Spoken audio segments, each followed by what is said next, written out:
हमारा देश भारत एक ऐसा देश है जहाँ छोटे से लेकर हर बड़ी चीजों को उनका पूरा अधिकार दिया गया है। हमारे देश के संविधान के निर्माणकर्ताओं ने इस बात का पूरा ध्यान रखा है कि किसी भी चीज के साथ भेदभाव ना हो सके।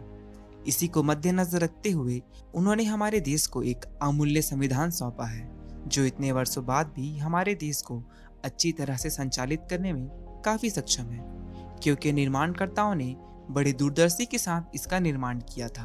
पर समय के साथ लोगों की सोच में भी परिवर्तन देखे जा सकते हैं, जो शायद पश्चिमी देशों के कारण भी हो सकता है, जिस कारण से समय समय पर हमारे देश के संविधान में संशोधन या अमेंडमेंट, आसान शब्दों में कहे तो एडिटिंग भी करना पड़ता है। इसी में से एक मुद्दा है अजन्मे बच्चे का अधिकार। इससे संबंधित हमारे समाज में क्या परेशानी आ रही है, लोगों की सोच किस प्रकार बदल रहा है तथा इसका क्या समाधान है, इन सभी सवालों के जवाब आज की इस वीडियो में हम जानने वाले हैं। मेरा नाम है युवराज और नॉलेज बैकअप में आपका बहुत बहुत स्वागत है।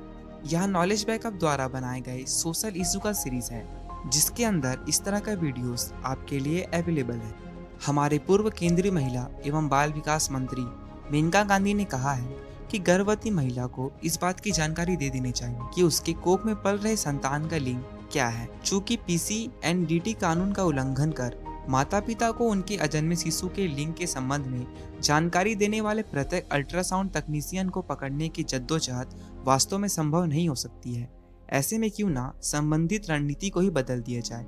जैसे ही कोई महिला गर्भ धारण करे, हमें उनके आने वाली संतान के लिंग संबंधित जानकारी प्राप्त कर उसे बता देनी चाहिए और सार्वजनिक रिकॉर्ड में उसकी जानकारी को अंकित कर लेनी चाहिए। सोनोग्राफरों को सजा देने के बजाय यह कन्या भ्रूण हत्या रोकने का बेहतर मार्ग होगा। मंत्री ने कहा कि इस मामले पर और आगे बहस की जाने की जरूरत है तथा इस संदर्भ में लोगों के विचार और सुझाव को भी आमंत्रित किया गया है। अगर यह प्रस्ताव स्वीकार कर उसे लागू कर दिया जाता है तो वह गर्भवती महिला की निजता के अधिकार के साथ साथ गर्भपात करवाने के अधिकार का भी हनन होगा। यह महिला के अपराधीकरण और मेडिकल उद्योग को देश में मौजूद विषम लिंग अनुपात से संबंधित किसी भी तरह के उत्तरदायित्व से मुक्त करने की दिशा में ले जाएगा। एक ऐसे समाज में जिसमें बेटे के व्यापक तौर पर चाहत और पुत्रियों के जन्म पर शोक मनाने का लंबा इतिहास रहा है, इस तरह का कोई भी नीति लिंग से जुड़े और अधिक गर्भपात का रास्ता खोल देगी।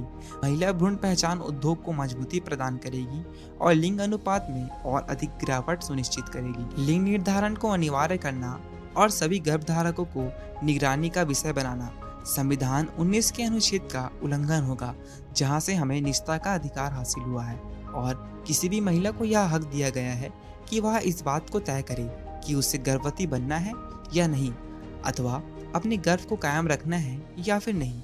उच्चतम न्यायालय ने 1992 में नीरा माथुर बनाम भारतीय जीवन बीमा निगम मामले में इस पर निर्णय दिया था कि गर्भधारण को निजी रखना निजता के अधिकार का मामला है। उम्मीद करता हूँ यह एक्सप्लेनेशन आपको समझ आई हो। इस तरह का वीडियोस आपको नॉलेज बैकअप द्वारा बनाए गए सोशल इशू के प्लेलिस्ट में मिल सकता है। आप चैनल के माध्यम से या डिस्क्रिप्शन में दिए गए लिंक से भी उस तक पहुंच सकते हैं। इस तरह के वीडियोस के लिए सब्सक्राइब करें नॉलेज बैकअप। मिलते हैं अगले वीडियो में, तब तक के लिए धन्यवाद।